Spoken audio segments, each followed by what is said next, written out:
Welcome to the Game of Her Own podcast, a podcast about women who work in sports. I'm your host, Jahan Blake. After 15 years of working for 3 major league teams, including the Boston Red Sox, Los Angeles Dodgers, and the Chicago Cubs, I discovered the one thing I loved the most was helping women in sports shatter glass ceilings and take their seat at the table. I loved it so much that I made a business out of it. I have the honor of coaching high-performing women in the sports and entertainment industry and supporting them as they go after exactly what they want in their career. So if you are feeling tired of waiting on the sidelines, done being overlooked for promotions, and you're ready to pull ahead of the pack and take your career to the next level, girl, I'm here for it. I also created the Game of Her Own podcast to support you as well. We are here to share the stories of incredible women who work in sports and entertainment. These leaders and trailblazers will inspire you with their success and the lessons they've learned along the way to the top.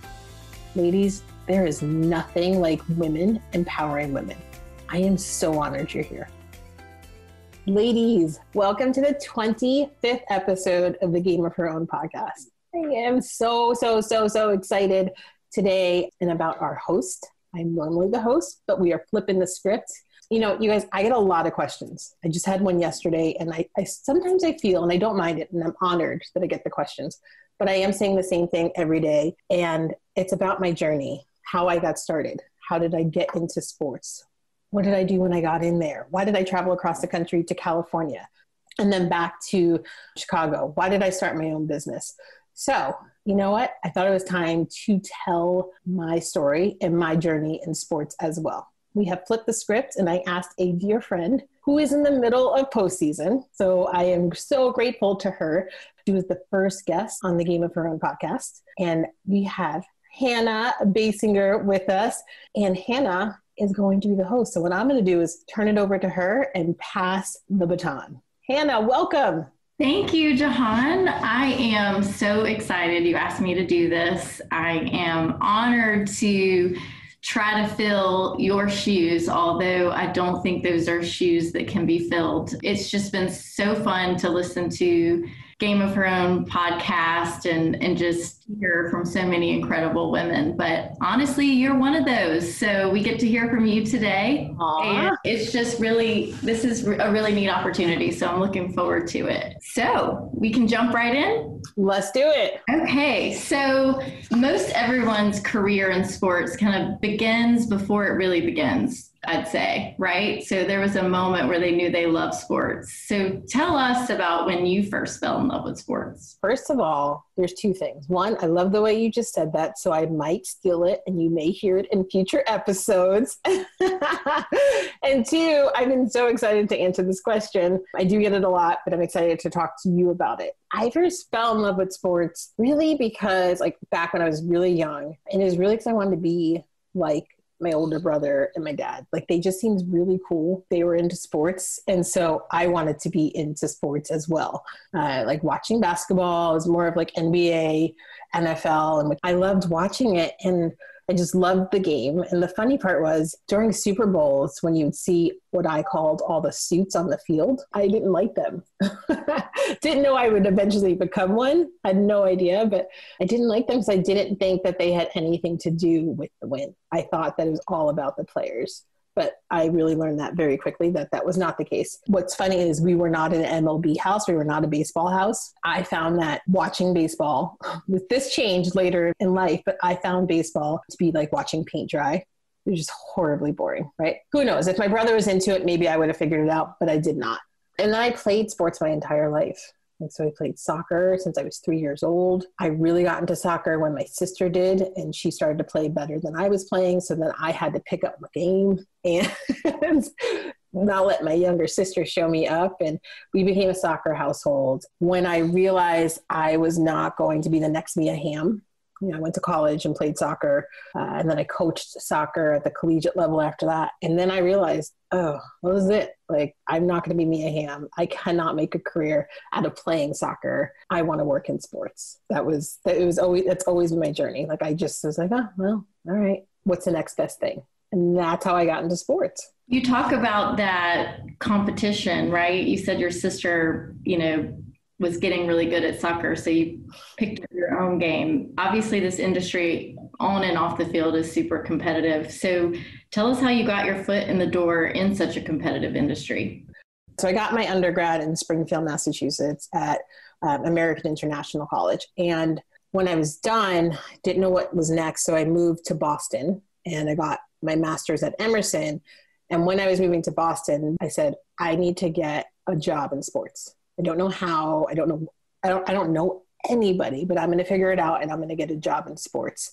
And so I kind of put that into the universe, and I was watching TV one day and there was an ad on TV for a position for a part-time ambassador. And I remember the man, his name is, who soon to become my boss, Charles Steinberg. And he talked about it. And what's really funny, he talked about this job and talked about the new ownership, and they really wanted to be the liaison between the fans and the front office. And I remember him saying, you shouldn't quit your day job for it. This is very part-time, meaning we're not going to get paid a lot, which was like minimum wage. So I saw that and I said to myself, well, that's not for me. I was like, I'm getting my master's. Like, I'm not making minimum wage. Are you crazy? And my boyfriend at the time, and I don't even know if he knows what an impact he had on me, he said, are you crazy? You get your foot in the door of the Red Sox, you do it. He knocked me off my high horse. And I was like, oh, well, all right. And so I did. And 4,000 people applied for that job. Talk about competition. Yeah. So, 4,000 people applied. They told us less than 0.25% of us, something, do the math, are going to get selected for this because they were hiring 25 people. So the odds were like stacked against us. I'm an introvert.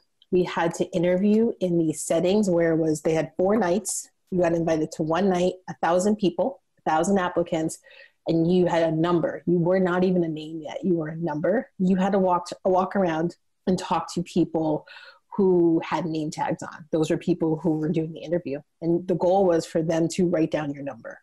But you had to have more than one person. So my introverted but super competitive and super focused self knew that, like, all right, well, you have to turn it on. Like, just do it. I remember, like, you couldn't tell, but I was sweating to death. I was like exhausted for days after it because it took so much energy to become, an extrovert. But walked around, it worked, got people to notice me. It was a 3-month interview process. I mean, looking back, probably some issues with the amount of volunteer, I'm doing air quotes, work that we had to do, but I did it, stuck with it. And every single time I went in for an interview, I loved it more and more and more. And me and 24 other people were hired as Fenway ambassadors. And that was my first start in sports. Wow. And no looking back from then, which I know we're going to get into, but I'm going to ask this question a little differently, but did you have an ultimate goal in the professional world then? And, or do you now? Has it changed over the years? Yeah, so it's definitely changed. So I'll start with what it was. And I really wanted to be like my mom. Like, she somehow managed, I still don't know how she did it, 4 children. Her job, full-time job, was to teach executives how to be leaders within their organization. And I mean, from what I could see outside looking in, she was amazing at what she did. Like, she would go on these trips and these black cars would pick her up. And right from my perspective, I don't see that on TV. I don't see women who look like me doing those sorts of things. So I wanted to be my mom. So in my head, I wanted to be an executive. So I wanted to be an executive in sports. That was my ultimate goal. And so it started to shift over the years and evolve. Sometimes I would say, I don't know if this is for me. I think I want to start my own business. But then the competitive nature of me would say, nope, this is what I want to do. I need to be an executive. That needs to happen. And so I kind of went back and forth. And I think by the time I had grown up professionally and got to the Cubs, that's when I knew. I was like, this isn't it. I love it, but I want to stay in sports, but there's another way. And I like the idea of being my own boss and having control of how I do life, so to speak, right? Like how I operate and how I do business. And so it was a very easy decision, but it took me 15 years to get there. Yeah. Well, you talk about where you are now, and you talk about, your career shift to your own business and being a career coach. So I don't want to give away all your secrets here, but give us a little bit of insight into being prepared for where you are currently, being prepared for your current role. What have you learned about that over the years and your experiences? 100% would not be here if it weren't for my journey. So I look at it as, yes, I had this big ultimate goal of being like this big executive like my mom in sports. But now that I look at that journey and how I was going about it, it all led to what I'm doing now, and is literally has prepared me, almost over prepared me for what I'm doing now. So, working for the Red Sox for 8 years, then moving over to, I'm bad at math, but for 8 or 9 years, and then leaving there, right? The one thing I figured out about myself was that I don't love maintaining programs. I love coming in and like helping and fixing something and being a fixer and moving on to the next problem. I moved to the Dodgers, followed my boss's boss, Charles, the same man I saw on TV, went out to the Dodgers to work there. Crazy thing about the Dodgers, and again, I think it helped prepare me for what I do now. We were there for a year. We made some amazing strides. It was so fun. It's where I made my biggest jump, salary-wise and title-wise, right? Like, we were out there for about a year, and then the owners got divorced, and no one can see my face right now, but I'm making not a good face. And we found out that the husband fired his wife, who the president fired her. We found out via TMZ. Oh no. It's probably the only time in my life that TMZ is going to impact my career. I never thought it would. That was probably the first and last time, but it happened. He fired her, and then the writing's on the wall. If you're going to fire her, you're going to fire everybody who's loyal to her. And so my boss, who was the CMO, was brought on by her. And so one day, just started calling people down to the principal's office one by one. My last name's Blake, so I went first. Didn't know, I knew it was coming, but I didn't really know it was coming, right? It's one of those things you're like, maybe it's not. Maybe we're making this up. Careful of the story you're telling yourself. Yeah, I was telling myself the right story. So I was the first, and then we all got fired together. I got to be unemployed in the winter in Los Angeles. And my boss lived in Malibu and was such a relationship guy that we were all always over his house for barbecues and stuff right on the water. So it was an incredible time to be fired. I don't want to make light of it, but and I know people are going through some troubles right now. If you're listening around the pandemic, I know it's a tough time, but I just made the most of it. I had a pity party one day, and then I just went about my day and tried to figure out what was next. And then that's when I found the Cubs, and all of that just led to, and my job at the Cubs was wonderful, but all of that led to me managing people, working with people, and people would always come to me for advice. It always happened. And what I noticed about myself is that if I was doing something, even if it was a deadline, I would stop what I was doing to help somebody figure out how they were going to take their career to the next level. And I was like, God, I wish I could just make a job out of this. This would be so much fun. And here we are. Mm-hmm. We said so many things just then, Jahan, about really navigating the professional world. I mean, you just talked about, losing your job, but taking on a new opportunity. You talked about change. You said something really interesting about you learned something about yourself that you just don't enjoy maintaining programs. So talk about what it means to be a change agent in the professional world. So when I worked for Sarah McKenna at the Red Sox, and then I worked for Charles Steinberg at the Dodgers, I always considered them my muscle. At the time, I didn't like internal politics, and maybe because I just hadn't experienced it or hadn't just tried it and failed and tried it and failed and eventually succeeded, but I didn't like it. And so they were the muscle, and I would execute on those change. I would be in those meetings. I would add color, but I wasn't let me be clear here. I would add color to the conversation, not the room, everybody. But color, it is. That is, you're right. It is. I'd add color to the conversation, but I liked having them as the muscle. It felt good because I just wanted to concentrate on what really mattered. And to me, that was the fan experience. I didn't want to have the debates with the CFO and the CEO. When I got to the Cubs, that's when I had to really work on being a change agent. And let me tell you, I was there for 5 years, and I had misses, but I had so many great successes. And one thing it taught me was no matter what you do at another team, no matter what you read in a book, no matter what you learned at school, right? it doesn't, or another organization, it doesn't matter. Like every place you go is so unique, and you want to go in and you want to make change, you want to do it quickly, but there is something to be said about that learning period and just immersing yourself in that culture and really understanding, right? And really just trying to figure out what they want to accomplish. When I got to the Cubs, there was no position. When I applied, I didn't apply for anything. There was no position. I read it in an article that the owner wanted a chief hospitality officer. So I wrote a letter, and 2 weeks later I had an interview. A week later I had the job and was moving to Chicago. So when I got in, one of the biggest things are like, create an ambassador program, go. Now, if I had to go back and do it over, I would have had there was no question. It had to be done by opening day. And I got there on my dad's birthday, February 22nd. So there was no question that it was happening. But I think I would have spent more time with the key stakeholders. I would have spent more time talking to them about what it meant for them, because the way it was presented to me was, we're all on board, but that wasn't the case. I'll keep the names to myself, but not everyone was on board. So being a change agent means you have to get alignment from everybody. Hey, this program was happening no matter what, but I think that my team, things would have been a lot easier had there been alignment for some of the key stakeholders. It could have happened at the same time. Full steam ahead, build this program, launch it. I'm doing TV and radio interviews. Like, it was a big deal. At the same time, as you're shaping it, working with those same people, those key stakeholders who are really going to impact your world. I think that's one of the biggest things that I learned. And it was a great learning because the program still happened. And yes, there might have been some people who were a little sour about it, but I learned and was able to do that moving forward.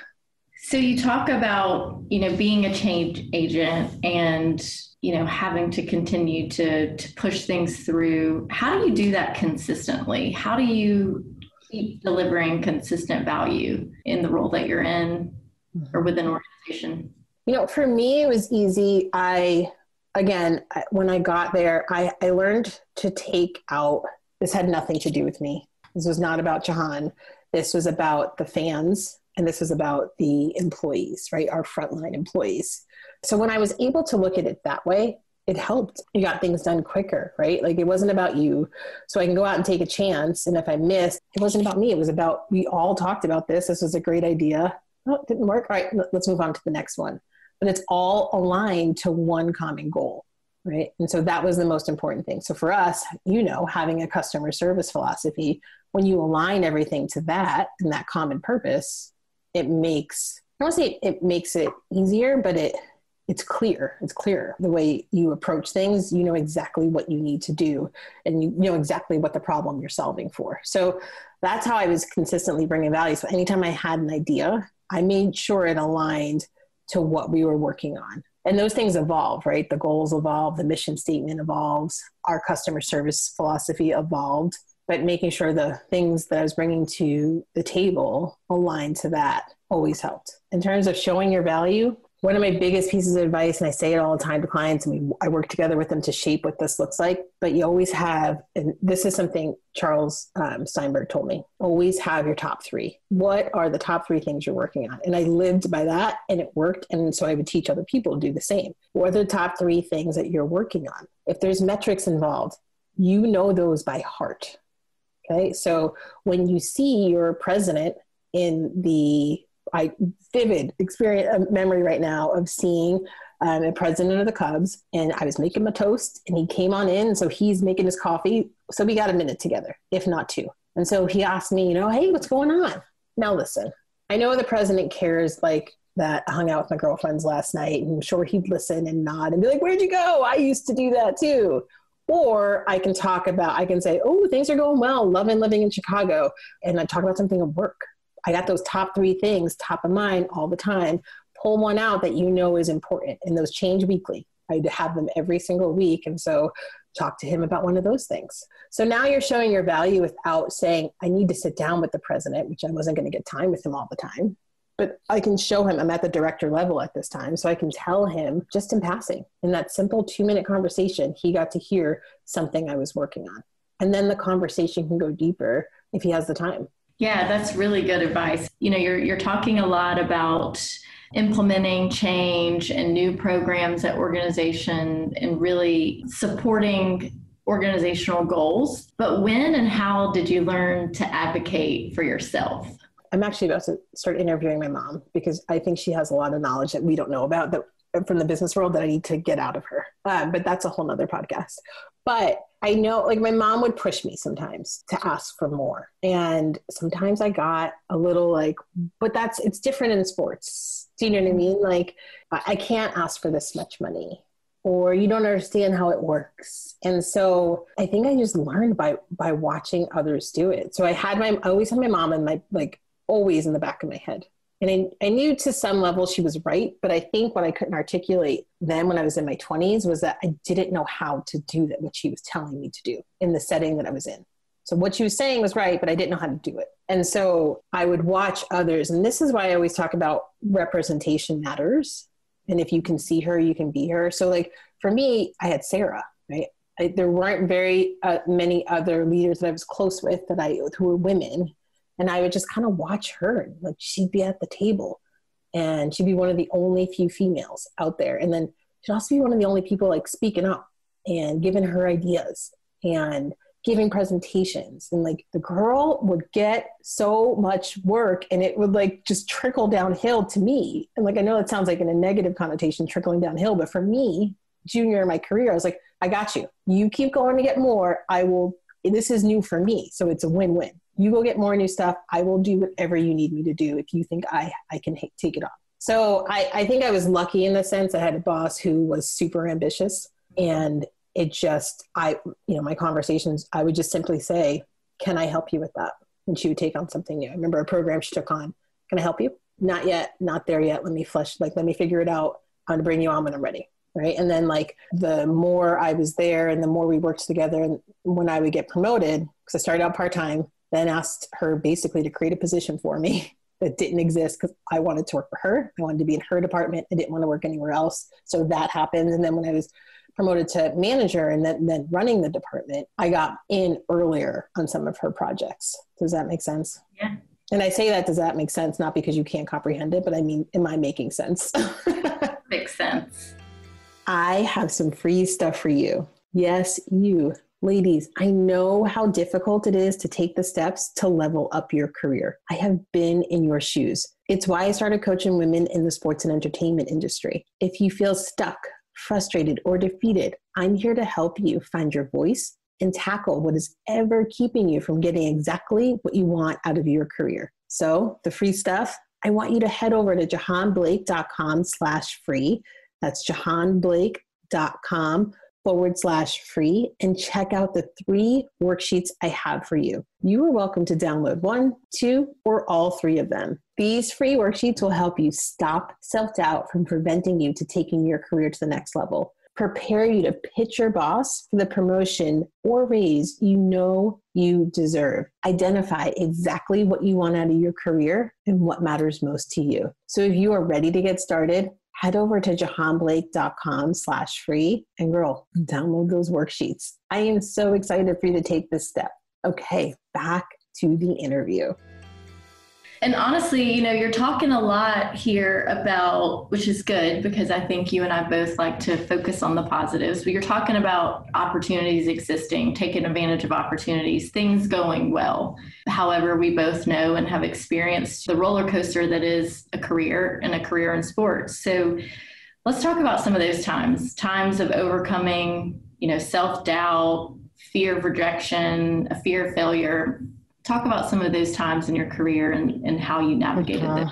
Here's what I learned very early. The self-doubt and the fear of rejection was so real because it was so strong, and I didn't know it at the time, but I had anxiety. I still have anxiety, and I didn't know how to manage it.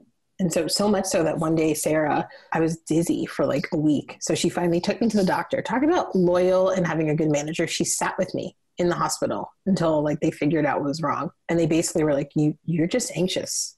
Oh, what am I supposed to do with that?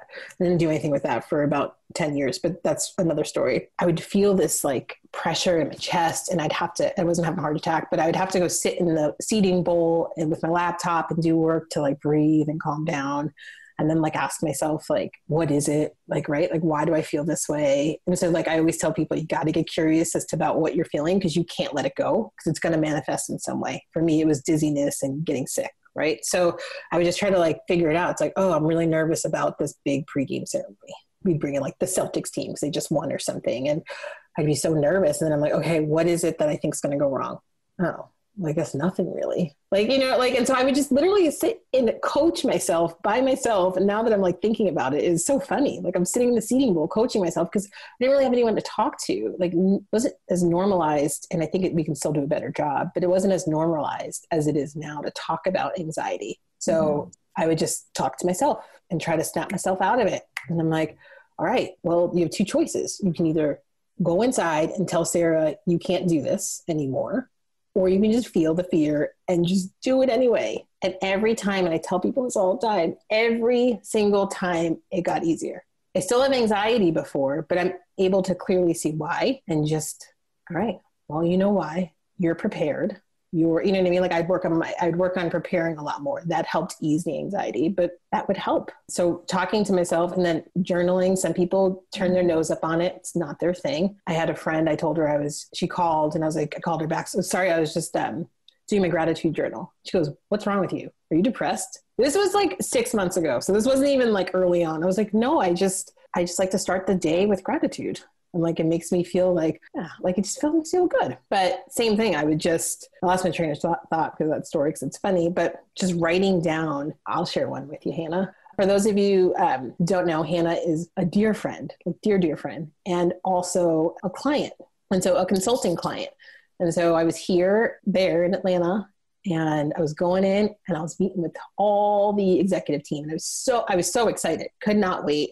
And we had these, one-on-one meetings. Hannah wasn't going to even be in the room. It was designed that way. And when I got to Atlanta in that hotel room, here comes that anxiety, that self-doubt. You know what I mean? Like, what am I going to do? Why am I here? Should I even be here? Oh my God, Hannah made the biggest mistake in hiring me. So I sat down and just started journaling. All right, let's get it out. Let's get it out is what I wrote. And then I just started writing down all the things I was afraid of. And then I was so much lighter going into that conference room. You can tell me different, but I nailed it. Like, I thought it went really well. Listen, there's always room for improvement. There's always ways you can do things differently. But afterwards, I wrote down like the things that went well and the things I might do differently for the next meetings. But I had to get out all of that fear and self-doubt. I had to get it out of my brain onto paper and just look at it and be like, those things aren't going to happen. Yeah, no, I feel like that's great practical advice, that no matter what job you have or role you have, that you could take that and use it. So that's a good nugget there. So I feel like one of your top questions that I hear, on your podcast, and it's a good one because it's relevant. Talk about navigating a male-dominated industry, lack of diversity that we see in sports, although that is changing. Talk about how you've navigated that in your career. When I first started in sports, there wasn't really a conversation about it. It was just like, hey, I'm a woman and I got a job in sports. Like, go you. Like, right? There wasn't this constant narrative. And I think that has a lot to do with that there was no Instagram, there was no social media.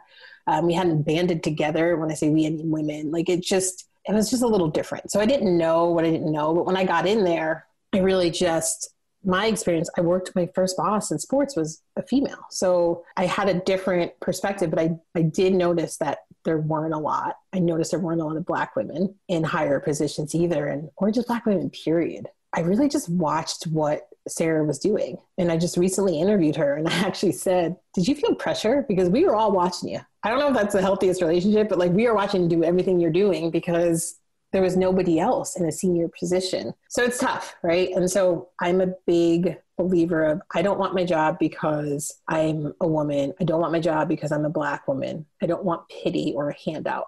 I do want the opportunity. I want the opportunity to show you that I'm good. So that's just the mentality I always had. I wasn't going to be a victim. I was going to push harder. So I think as a result of that, there's some things that happened that I didn't speak up on. Things that people shouldn't have said to me because I was a woman. Things that people shouldn't have said to me because I was Black. I didn't speak up on those. Somebody told me in a meeting, I can't believe I'm going to share this. She told me, we were talking about Black History Month, and clearly I'm in a room with all white people.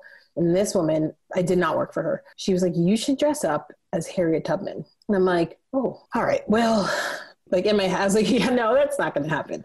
Right. And I let it go. Now, if that happened today, I would pull her aside and tell her why that's so damaging to say to somebody, right, in that setting, and just have a conversation. But so many people after that meeting was like, you should get her fired. I was like, you know what? And all I thought was, I don't have time. I don't have time to go to HR. I don't have time for that. You know why? Because I'm on a mission, and it's hard enough working in sports, because sports is so competitive. It's hard enough. So, and I'm a woman, and I'm a Black woman. I feel like if I go to HR, now I'm going to be labeled as the Black woman who is causing trouble, who can't play along with other white people. And I'm not saying it was the right thing to do.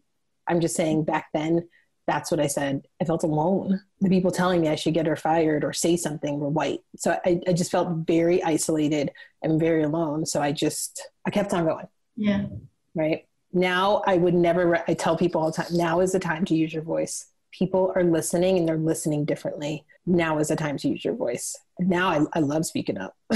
So, I love speaking up, and other people are doing it too. Just this weekend, I was having a conversation with somebody, and I said, this person, I perceived to be a female. And I said, girl, no way this is going to happen. And we laughed about it. And then she goes, just so you know, my pronouns are them, they, their.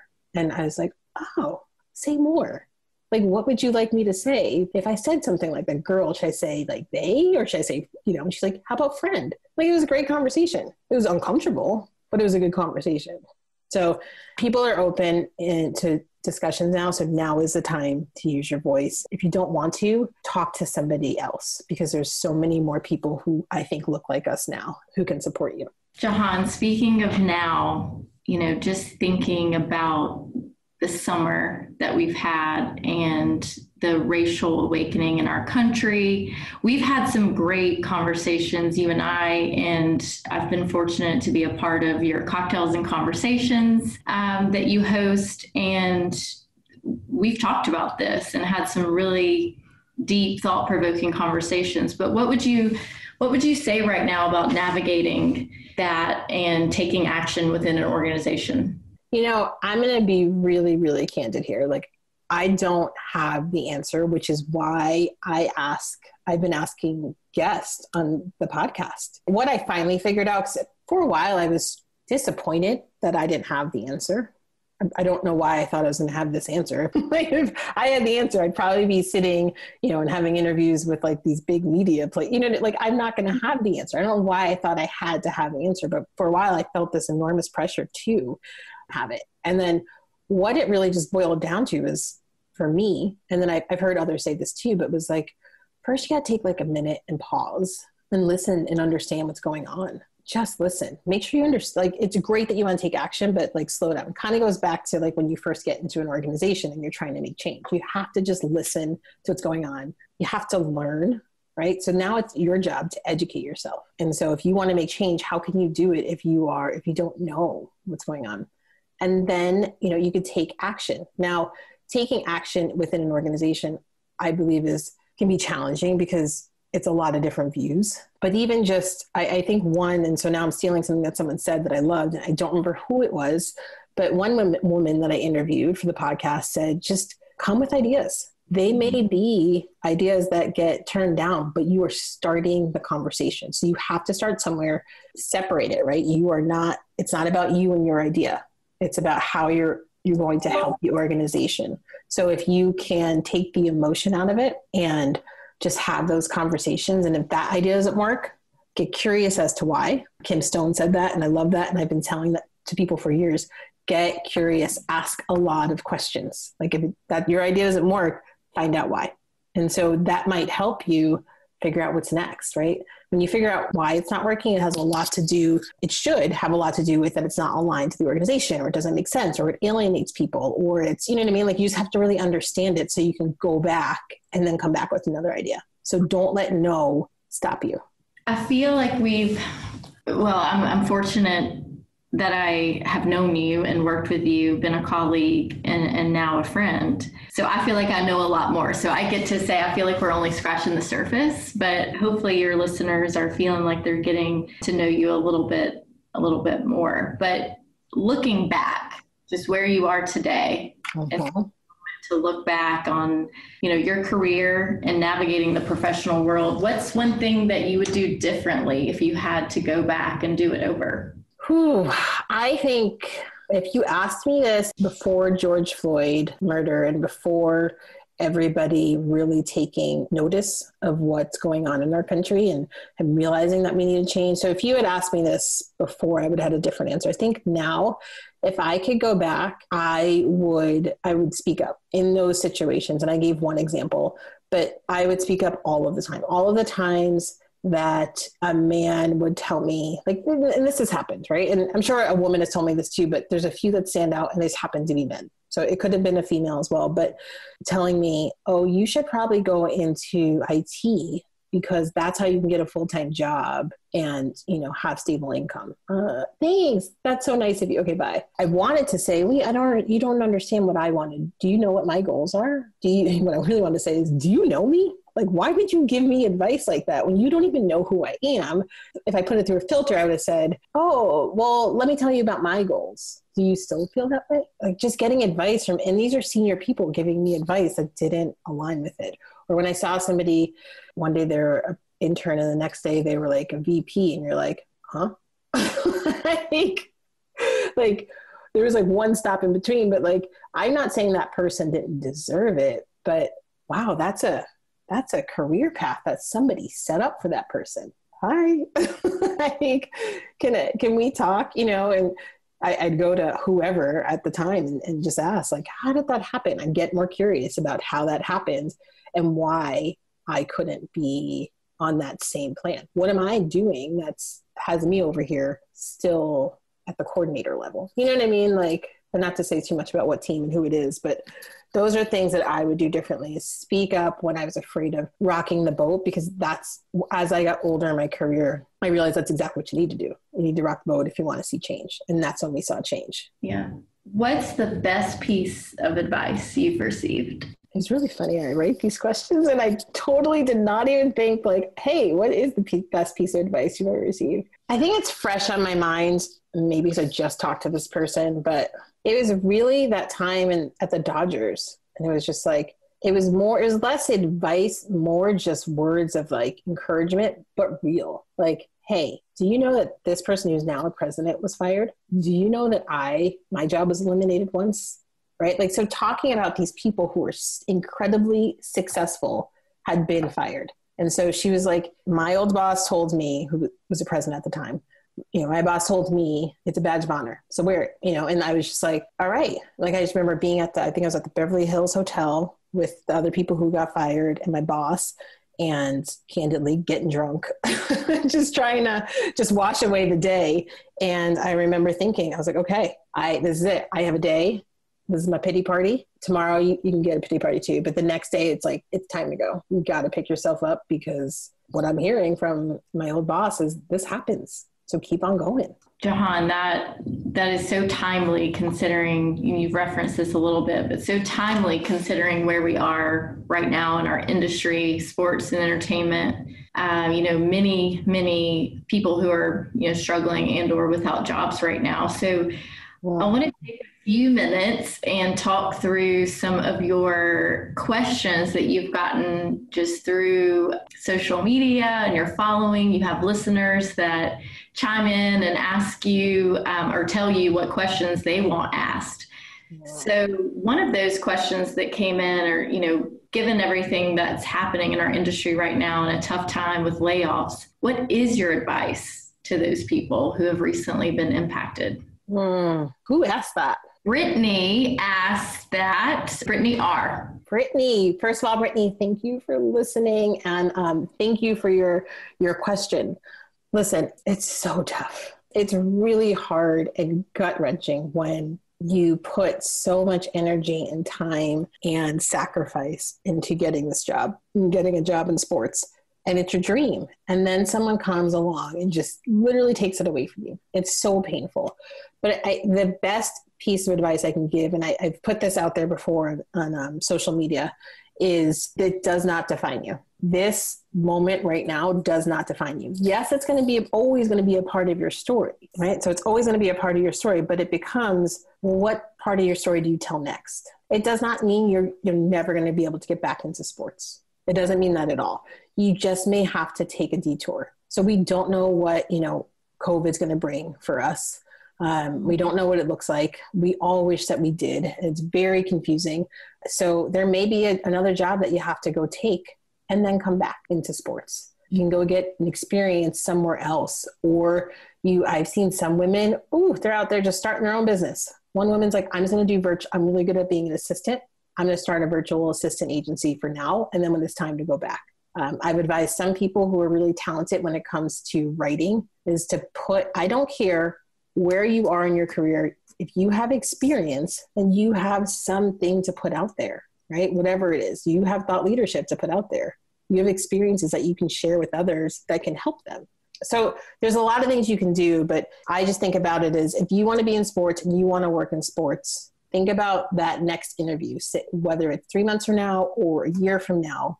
What are you going to say when you say you got, yes, I was laid off. Hey, by the way, nobody is going to care that you got laid off because of COVID. Would you agree? Absolutely. Yeah. Nobody's going to care. So if that's the case, so that gap is already accounted for. No worries. But what's next is important. So if you can't find a job right now, okay, what courses are you taking? There's so much free stuff out there. I'm about to have a few courses. I have not announced that yet, but stay tuned, right? So I'm going to have some courses. They're going to be free or very close to free, but there's other people who are doing that as well. So what courses are you taking? What things are you doing to stay on top of things? What strategy do you have in place for networking? Who are you meeting? What are you talking about? And then once you find that job, if it's not in sports, some of my clients have found jobs and they're not in sports, and that's okay. They are getting a different perspective in the corporate world. Well, let me tell you, a much higher salary. And then they know that they can come back, and then they come back at a higher level. I could talk about this for days. So no, it's really good. And you're actually kind of touching on a question from another listener. Kristen O asks, how do you build your experience when it seems like no one will interview or hire you, which is a season that we find ourselves in right now. So you just touched on that, but what are some other tangible examples and or advice for building your experience when you can't get an interview? I just want to say one thing. First of all, Kristen, thank you for listening, and thank you for submitting a question.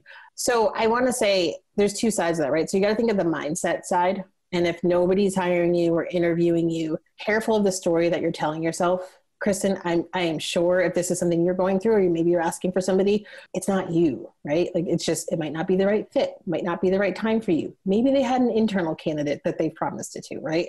So careful of the story you're telling yourself when it comes to why you're not getting interviews. But then to answer your question, how do you sort of build your experience when you can't get any experience? So right now is a great time to volunteer. And if you can, right? So maybe you can volunteer full-time, maybe you can volunteer part-time, once a week, twice a week, whatever it is, get into a position where you are able to do something that you're good at. So if you volunteer, maybe it's not like, I'm not thinking you're volunteering at a soup kitchen and pouring soup, which is a good thing to do. Please do that if that's something you want to do. But what I'm saying is try to get involved with an organization that is trying to get off the ground and needs help. They run really lean and they can't afford headcount. Someone local in your area. And then that's how you can kind of get in. And again, that's a great story you are telling when you do start interviewing. Jobs are tough to come by. And I really, I took a job at Starbucks part-time, and then I worked for this company, and I volunteered my time because it was very important for me to not let 2020 stop me from getting, stop my professional growth. Like drop the mic and walk out the room. I'm just kidding. Don't do that. But that's how you can shape it. And that's the one fun thing I love doing, is helping my clients see those opportunities, take them, and then shape that story and really shape that experience too. So you're still going to be learning and growing. It's all about sacrifice. When I started with the Red Sox, I will tell you, I had two had two jobs. I had Red Sox and I was working part-time, but full-time hours. And I had another job where I was working part-time and like 20 hours a week part-time. So I was burning the candle at both ends. It was hard, but I needed the money if I wanted to stay. So I did it. And now looking back, sometimes I forgot that I even did that. So it's hard right now, but it's also, if you are clear on what matters most to you, then it's okay, right? Like it's part of it's just a quick sacrifice. You got to pay some dues, and then it'll get you to where you want to go. Yeah.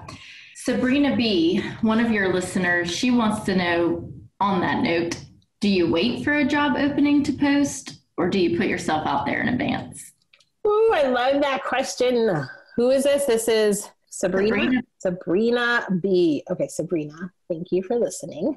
Appreciate your question. So I love this question. Here's why. When I got my job with the Cubs, I 100% did not, there was no job posting. I don't know if one ever existed, and I never asked, right? Because I didn't care.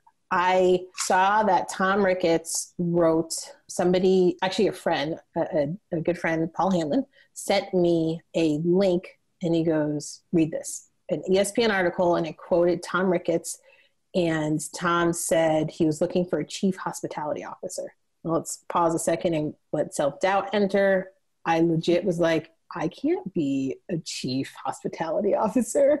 And so I looked at my boss, who was a C-level. We're in Malibu. Remember I told you Malibu in the winter? It was awesome. So we're in Malibu, and we're all hanging out at his house looking for jobs. And he was like, and enjoying the sunshine. And he said, yes, you can. It was as simple as that. Yes, you can. And I was like, oh yeah, I totally can. So I emailed a letter to Tom Ricketts and then Crane Kenny. So the owner, Tom, President Crane. And then I also wrote a letter to both of them. And I went old school and like took it to FedEx and sent it overnight, which was probably expensive back then. And 2 weeks later, I had a job interview. And a week later, I had the job and I was moving to Chicago. So my answer is, you don't have to wait, but you have to get creative. So what I would not recommend doing is finding somebody that you want to work for and just sending them your resume and asking them to tell you what you think. What do you think of my resume? Like, love to work for you sometime. That's not what my letter said to Tom. If I can find it, I will share it with y'all. If I find it, it will be in the show notes. If I don't find it, I'm sorry. I don't know where it is. That was a long time ago. But I'll try to dig that up. But I went in and I got to the point, talked about what he said and what I can bring to the table. And then my resume was like the last thing I talked about in the letter. I just kind of got to it. So you got to get creative. If there's teams that you want to work for or people you want to work for, start setting up some like alerts, Google alerts, so you can follow them. Right? Watch what they post on LinkedIn. Try to engage with them as much as possible. You really do have to be creative, but I recommend do not just send somebody your resume. It won't work. It's happened to me, and I don't even work for a team. Someone said, can you look at this and let me know what you think? Oh, I'm sorry. It wasn't even a please or a thank you or would you do me the honor? Like, it was, look at this and let me know what you think. So don't be that guy. Be the person who comes at it with a different approach. And there's a lot of patience involved in that. November, December, January. So that was 3 months of patience for me before I found maybe 3.5 months of patience, just kind of trying to figure it out and working my network and then getting that one piece of gold from, God bless you, Paul Hanlon. Hi, Paul. So I'd love to pose a question from one of the stars behind the scenes, Stephanie. Oh, okay. He wants you to your listeners, and I'm curious to hear too. I think I know, just because honestly you have so much to give and so much insight to share. But in your words, what inspired you to start Game of Her Own podcast? Hi, Stephanie. Thanks for listening.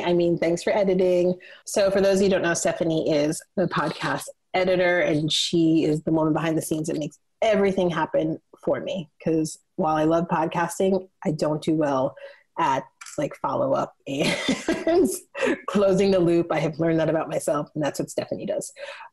So why did I start it? It's really interesting. I wanted to do it for about 1.5 years now.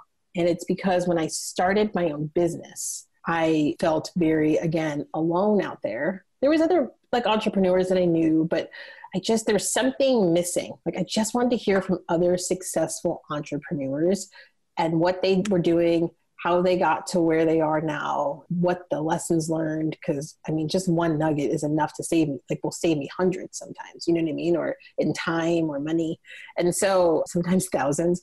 So I found one and it's called the Biz Chicks podcast. And I'm obsessed. I found it almost 2 or 3 years ago now. And I binge listened on my way home from driving from Florida and listened to all these episodes. I mean, I came out of the holidays as we're coming back from Christmas. I was ready to go. I was energized. I felt great. I had so many notes, so many key takeaways. And I listened to this podcast every week and I actually ended up, well, that's another story. But so I loved it and I felt inspired and empowered and I was ready to go. I was like, gosh, I wish this existed when I was in sports, right? Just especially when I'm first starting in 2002, right? Like there's no Instagram, no Instagram. Facebook was weird then. I wasn't on Facebook. No one was talking about these things anyway. So I thought, wouldn't it be great if I started interviewing women who work in sports, who have been in the game for a while. So I tend to I interview directors and above and just ask them about their journey. And from their journey, get them to talk about lessons learned along the way. And the second I came up with the idea, I almost hit the ground running. And then I don't know what stopped me. I think it was just more consulting work and busy and bandwidth. So I had a conversation with Stephanie over margaritas. So then we had a second conversation over margaritas. And then she pitched the idea to me and I go, I know, that's what I'm doing. I already told you that. She goes, you never told me that. So we both had the same idea, but yeah, it was really funny. I was like, why are you telling me the idea I already have? I was like, I know what I'm doing. And so, so she validated it, which is great because she's a woman in sports as well. So, and then it was just after that, it worked and all the episodes worked. And the biggest thing for me and how I measure success of this podcast is it well received by the people who are listening? So as you all tell me that you like an episode or that, you know, I posted something today about, someone's like, it's changing my career, right? Like you are inspiring me or the stories are inspiring me every single day. It was a no-brainer. And I knew I was doing something right. And that's exactly what I wanted to do. I wanted to focus on us women who work in sports and entertainment, who are working in these front offices or working at these venues. And then what I'm also noticing is I'm getting people who are messaging me and saying, I love your podcast and I don't even work in sports. And those are great to hear too. So you guys, if you love listening to it, I love hearing from you. So for sure, send me a message and let me know. And you know, I'm going to ask you if I can use your testimonial so other people can see how it impacts other women in the game. I love that story. I don't think I realized that you and Stephanie had the same idea. That is validation for sure. And as a listener, I can agree and say that it is definitely making an impact and it's a voice we needed to hear. And Jahan, I think it's, you know, you've touched on it with, you know, the way you've talked about your journey and your professional experiences, but, you know, you're at the center of that network and it's pretty remarkable. Just the web, if it were to be a visual of the connections and the women that you've gotten to know throughout your career and, you know, the men who have encouraged you and supported you along the way as well. But just that network is pretty remarkable. And I think the podcast is a way of just showcasing that. So this has been fun to flip the script and to get to know you and hear a little bit more about your journey. And one question that you ask your guests, but you know, I think people want to know from you, especially if you have some new listeners, if there's a way that you want people to connect with you, find out more about you, learn about your career coaching opportunities, or be involved in your next cocktails and conversations, what's the best way to connect with you? There's a couple of ways. You can find me if you're an Instagram person, you can find me on Instagram at Jahan Blake. If you really just want to get in touch with me and talk to me and cut through all the noise, the best way is email. I'm always on my email. So my email address, and I'll put all the stuff in the show notes as well, but my email address is jblake@Jahan, JAHAAN, Blake.com. Also active on LinkedIn as well. And I'm there obviously as Jahan as well. And my website, And my website is, can't forget about that. You can visit my website, and that's jahanblake.com. And that has all the different programs in there that I work with my clients on. And if you're interested in just learning more about me, you can go there as well. Jahan, this was really an honor to be the interviewer today and to be able to be a guest, but to flip the script and ask you some questions that I know your listeners appreciated to get to know you a little bit better. So thank you for this opportunity, and look forward to seeing what the next 25 podcasts have in store. Oh, me too. I'm actually excited. Hannah, thank you. Thank you for being this host. Thank you for doing this during postseason. Go Braves. I will definitely be cheering for them. And thank you for being such a dear, dear good friend. I tell people all the time, you have to find somebody in your, like, it's not even your, what's the term everybody says, your squad. Like, yes, you get a squad, but like, you got to find your one person who you like trust and you can have real conversations with. And I remember so many times Hannah would come in my office and we would close the door and we were having good, healthy discussion. As Hannah likes to say, rich discussion. And like, you know, some things we may not have agreed on, or we were talking through, trouble with a coworker. And the key, I think, and why I enjoyed my time with the Cubs is because those conversations were so real, and it was about solving the problem instead of creating a problem. You didn't come to my door and close my door and bitch. We literally tried to talk it out and solve it and help each other. So thank you for that as well. No, absolutely. I would add too that, you know, I feel as though being a part of getting to interview you, I get to validate the advice you just gave, because I've been the recipient of that advice. Speaking of those closed door conversations or going into meetings or navigating the highs and lows of your career, you know, we got to go on that journey together. So I can say that your advice is real and accurate and honest and worthy, because it is good and I have been the recipient of it. So thank you. 60 minutes was not enough time with you. I have so many more stories and lessons learned that I know will help you. So what does this mean? You can expect more solo podcasts where I go deeper and share more of my secrets and frameworks with you. I want to use my experiences in the major leagues to empower you to level up your career. But for now, I hope you enjoyed our time together. Thanks for listening. So what did you think of this episode? Do you know another woman who works or is aspiring to work in sports? Would you do me a favor and share this with them?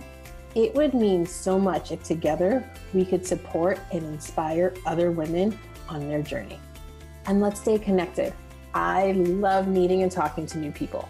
Follow me on Instagram at Jahan Blake, and join the free Game of Her Own community by visiting jahanblake.com.